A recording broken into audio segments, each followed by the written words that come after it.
Crime on the Las Vegas Strip has gone up as Southern Nevada tries to recover from the pandemic. Metro Police say they want to show just what they're doing to address the issue, and they gave access only to the I-Team for an undercover operation to target sex trafficking, specifically by arresting pimps who are forcing women to sell sex. Vanessa Murphy has this exclusive report you'll only see here. This is Memorial Day weekend.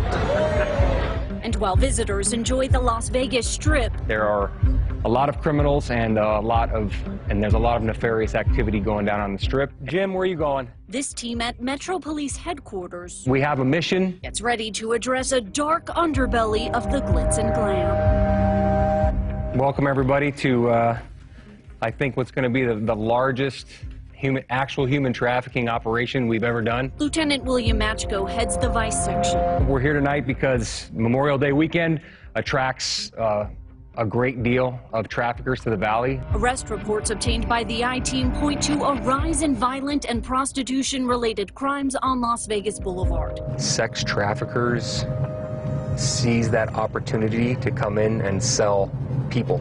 Machko tells the I-Team busy weekends with holidays or special events attract pimps bringing in prostitutes across state lines, especially from California.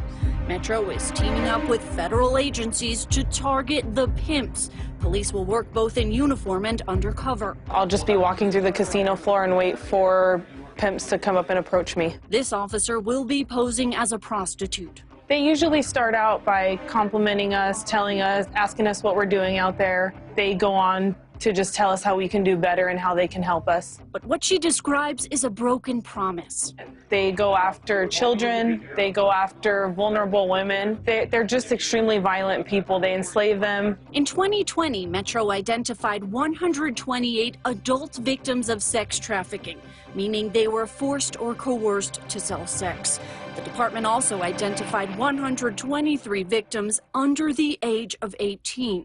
In this 8-year study of child sex trafficking in Las Vegas, 922 child victims were identified. We have some of the highest numbers of recoveries in the nation every single year, and that included last year during COVID, which is actually surprising as well, because you would think with the shutdown of tourism, prostitution and sex trafficking would slow down, but it did not. And he says sex trafficking is connected to other crime, theft against people buying sex, also known as trick rolls, pimp turf wars, and according to Metro, about half of the alleged pimps arrested are linked to gangs.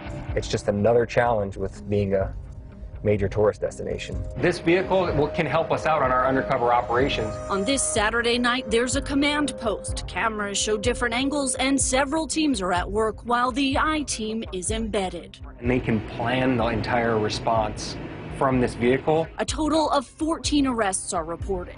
Lieutenant Machko says 3 are suspected pimps. In one case, Metro Police say a suspect told an officer posing as a prostitute he wanted half of her earnings, threatened to choke her, and became territorial with another pimp. If I can go out there and make that arrest and put them in prison and prevent them from doing this to an actual victim, then at the end of the day, I've done my job. And her work continues. The I-Team has learned police are maintaining contact with 4 others who continue to reach out to undercover detectives to try to recruit them into prostitution. Vanessa Murphy, 8 News Now.